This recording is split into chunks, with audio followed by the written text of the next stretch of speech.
In our headlines, the Brics Development Bank says it is opening to funding South Africa's state entities. This is after at least two privately owned financial institutions publicly announced last week that they had stopped lending the state, or rather to state-owned enterprises. Report says that Brics is ready to help South Africa's state-owned enterprises to get funding.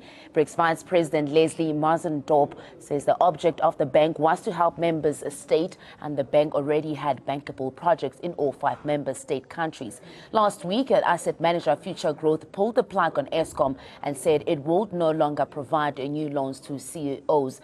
Now, the move was soon followed by Denmark's Jakes Bank.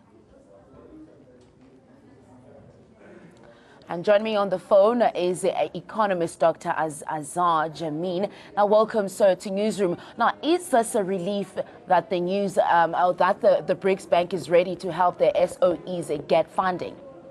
It is to some extent a relief.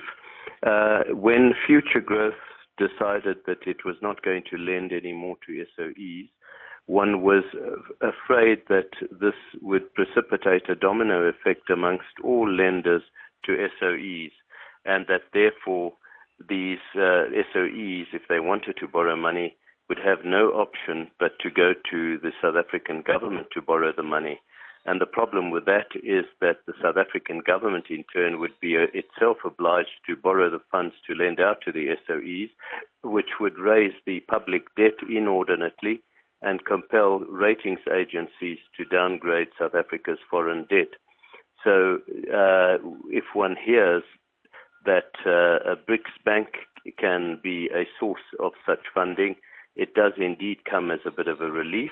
Having said that, we have not yet seen any domino effect other than a small Danish bank that cut lines to SOEs. There's been no other player other than Future Growth to do so as yet. But should there be, then of course one can welcome the fact that we do have access to Brics Bank loans. Now, Doctor, since the asset managers were lending at a fixed interest rate, now will the Brics Bank also opt for an affordable funding model?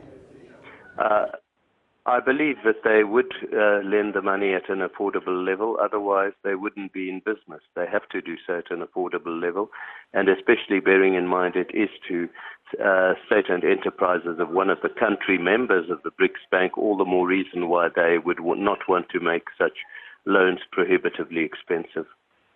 What does this mean for the SOEs concerned? Well, for the SOEs, it means that they do have the comfort of having an alternative source of funding that they thought for a few days might not be available to them, and that they would be forced to resort to government as a final resort. And that is now does not appear to be the case any longer.